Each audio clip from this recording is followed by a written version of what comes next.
वह हृदय नहीं, वह पत्थर है जिसको स्वदेश का प्यार नहीं।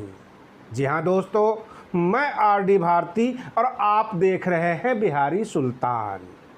देश भर की घटनाओं के साथ कुछ विशेष विषय के ऊपर आज हम चर्चा करने वाले हैं। अगर आप हमारे चैनल पर आ ही गए हैं तो सब्सक्राइब भी कर ही लीजिए और लगे हाथ घंटी का बटन भी दबा ही दीजिए ताकि आपको सारी अपडेट्स मिलता रहे। बिल्कुल हम सटीक न्यूज़ लेकर आपके लिए आते हैं।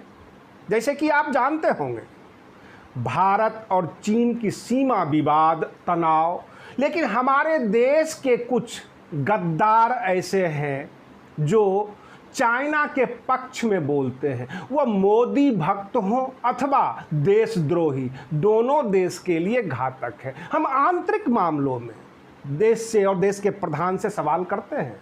बहुजन समाज की जो त्रासदी है, जो भेदभाव है, उसके खिलाफ भी हम बोलते हैं। परंतु हमारा पूरा देश का बहुजन समाज हमेशा भारत के साथ था, अपनी जान की बाजी लगा दी है और यह हमेशा देश के साथ रहेगा। लेकिन कुछ लोग शक्ल बदलकर देश के खिलाफ बोलते हैं। कहने का तात्पर्य यह है, हमारी सेना ने काफ़ी अच्छी वीरता दिखाई है, काफ़ी ताकत दिखाया है। यह और बात है कि कुछ समझौते के तहत उन्होंने खुलकर हथियार का प्रदर्शन नहीं किया। सबसे पहले देश भर का हम आपको न्यूज़ बता दें। आज राज्यसभा का 3 राज्यों में चुनाव है, राजस्थान, मध्य प्रदेश और गुजरात। और जैसा कि आप जानते होंगे, हर दल हॉर्स ट्रेडिंग की बातें करता है, भ्रष्टाचार की बातें करता है, वह होती रहेगी और इसी बीच ये चुनाव संपन्न हो जाएगा, आपके सामने रिजल्ट आ जाएगा। देश में बहुत सारे मुद्दे उठे।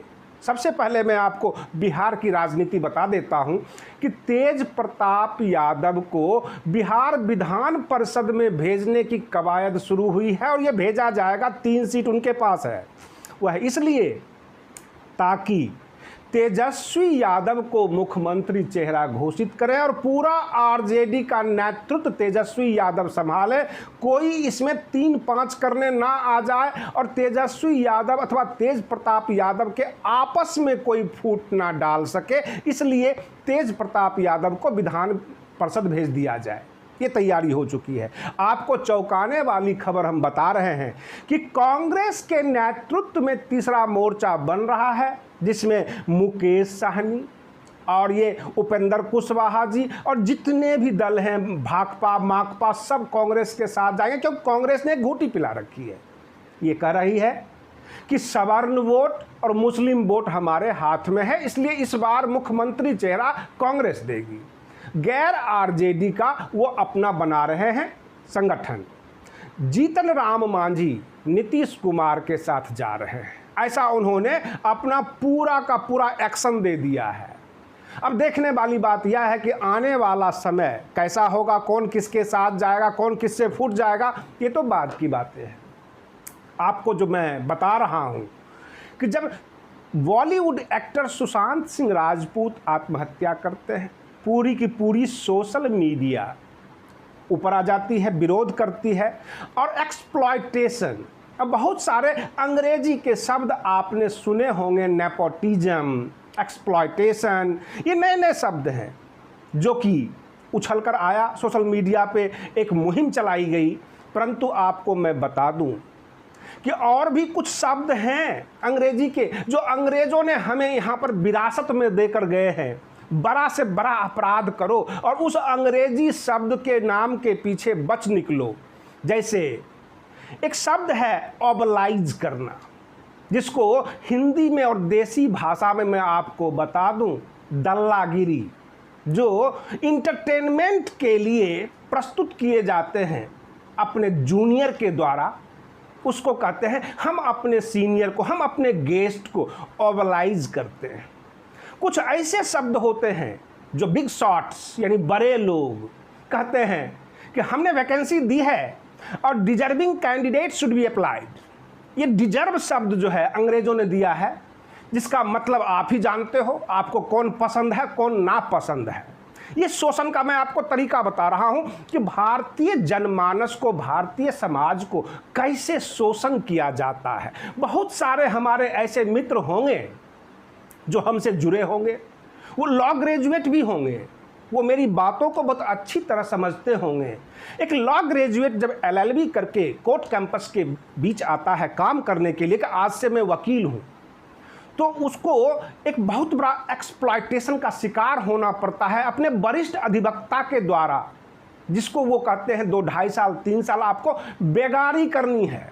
बेगारी का मतलब बगैर पैसा का काम करना है, गिलास कप भी उठाना है अपने सीनियर का, फाइल भी ढोना है और कोर्ट में घूमकर आपको केस फाइल करना है, और केस फाइल के जो पैसे हैं वो क्लाइंट से लेना है, वकील साहब नहीं देंगे। और जो बच जाए थोड़ा बहुत तो वकील साहब के लिए भी चाय पानी का व्यवस्था करना है, तनख्वाह नहीं मिलेगा। और इसको बोलते हैं अंग्रेजी में इंटर्नशिप।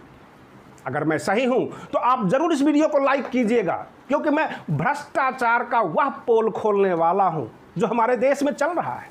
हाँ, कोई नया फ्रेशर लॉ ग्रेजुएट जिस दिन कोर्ट कैंपस में लटक जाएगा, उस दिन फिर वहां से एक विवाद उत्पन्न होगी कि नहीं ये टेम्पल ऑफ जस्टिस नहीं है। आप लोग सोशल मीडिया पे एक मुहिम चलाते हो, कॉलेजियम सिस्टम को हटाओ। क्या जजेज ही वहां पर कॉलेजियम सिस्टम चला रहे हैं? क्या जजेज ही एक्सप्लॉइट कर रहे हैं?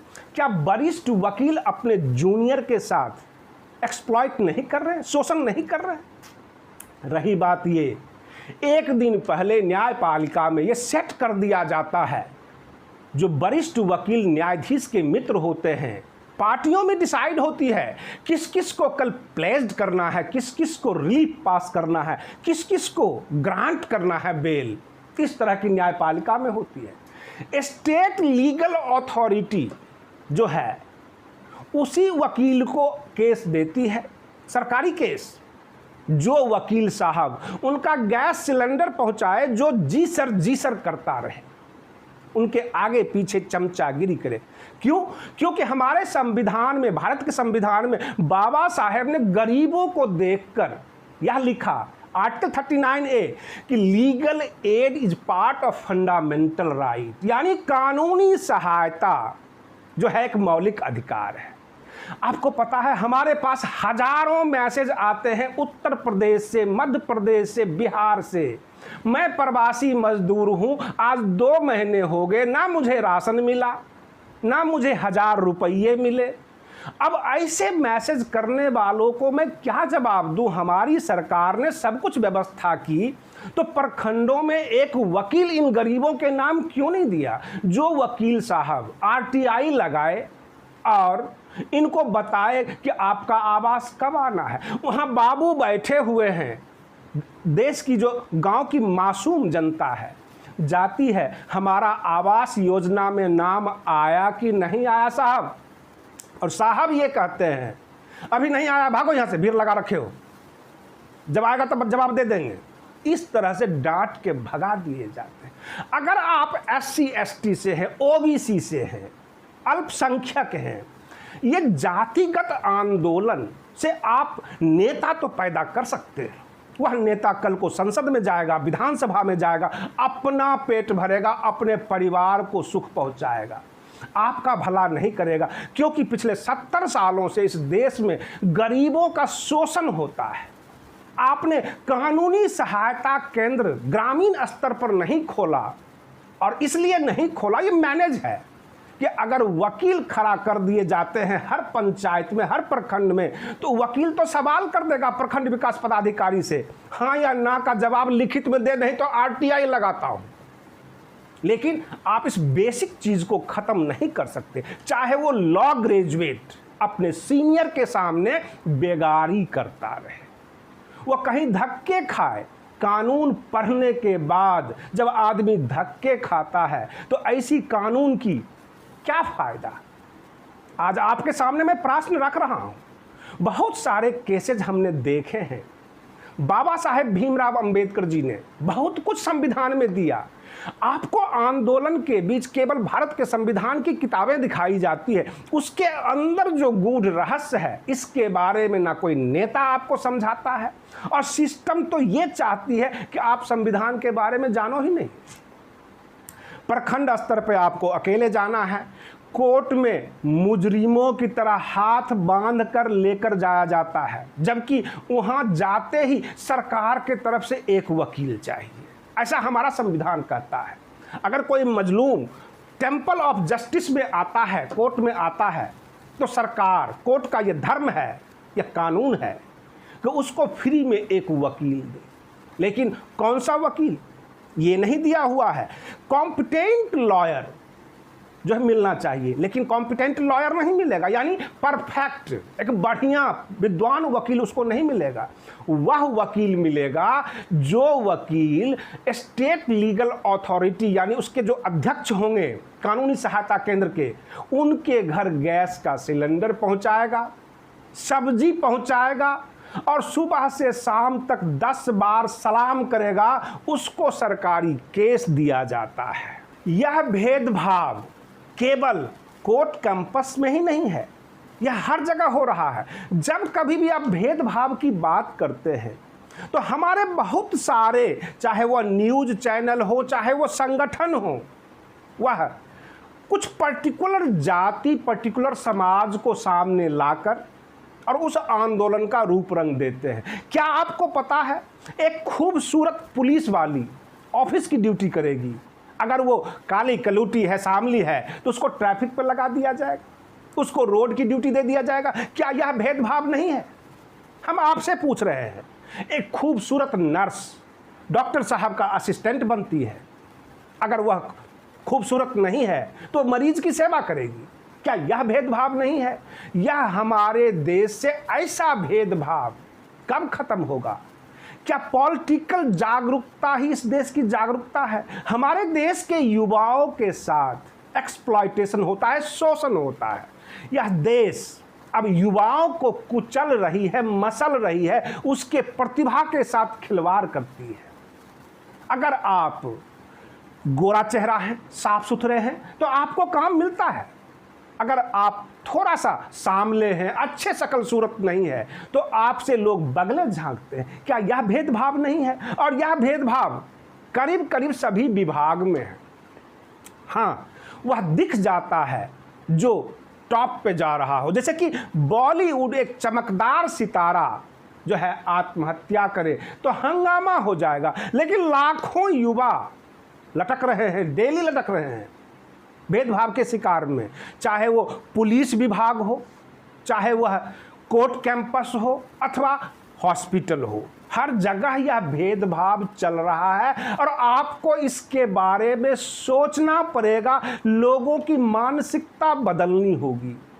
एक मंत्री, एक विधायक, एक सांसद का यह काम नहीं होता कि अगर आपके एटीएम से पैसे नहीं निकले तो आपके बैंक में जाकर वो पैरवी करके पैसे निकलवा दे। इस काम के लिए विधायक नहीं चुने जाते हैं। विधायक का काम है कानून बनाना, देश के ऊपर जो समस्याएं हैं उसको कानून बनाकर दूर करना। वह जनता की आवाज़ होता है, आपके बैंकों के पैरवीकार नहीं।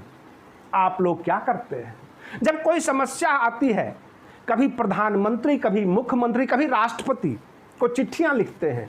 धीरे धीरे ऐसा समय आ जाता है, आप इतना समय खींच लेते हैं कि वह रोग का निदान असंभव हो जाता है। जो जहां है वहीं अगर कड़क होकर खड़ा हो जाता है, यह भेदभाव नहीं चलेगी। जैसे कि रूप रंग का भेदभाव, पढ़ा लिखा का भेदभाव, जातिगत भेदभाव। जातिगत भेदभाव में लोग इसलिए ऊपर उठा देते हैं कि पूरे जाति का हमें सपोर्ट मिल जाएगा और इनका वोट मिल जाएगा और हम नेता बन जाएंगे। कोई भी नेता आपके लिए, आपके हित की बात नहीं सोचता। वह यह देखता है कि बहुजन समाज अगर 85% है, 5% और जोड़ दो तो 90% हो जाएगा और इनकी बात जब हम करेंगे तो कल को हम मुख्यमंत्री रहेंगे। इसलिए वह जातिगत भेदभाव को तो ऊपर उठा के ले जाते हैं। लेकिन जो हमारे फ्रेशर इंजीनियर्स हैं, डॉक्टर्स हैं, एडवोकेट हैं, उनके साथ जो एक्सप्लॉयटेशन होता है, जो आईटी प्रोफेशनल्स के साथ एक्सप्लॉयटेशन होता है, यानी शोषण होता है, उसका दोहन किया जाता है, बेगारी करवाया जाता है, तब जाके उसको मौका दिया जाता है। इसके तरफ आवाज़ कौन उठाएगा? क्या सब कुछ सोशल मीडिया करेगी? आम जनता का कोई फर्ज नहीं है कि इसके विरुद्ध आवाज़ उठाया जाए? ये बहुत बड़ा प्रश्न है। हमारे जो युवा हैं, पढ़ लिख कर एक युवा उम्र में बहुत सारे रंगीन सपने होते हैं। वो ये सोचते हैं कि हमने कानून की अच्छी पढ़ाई की है, जब हम अच्छी तरह से बहस करेंगे, लंबी चौड़ी डायलॉग मारेंगे और जज साहब हमारे पक्ष में फैसला दे देंगे।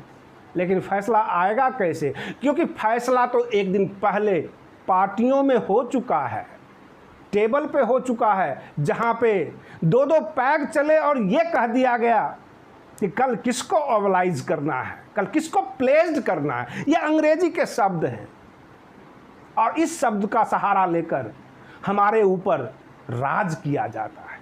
पूरे देश में 150 ऐसे लोग हैं जो शोर नहीं करते, राज करते हैं। और बहुत सारे लोग शोर इसलिए करते हैं क्योंकि वो राज करना चाहते हैं। हमारा देश कहीं न कहीं से भटक चुका है। आज चाइना और भारत का तनाव है।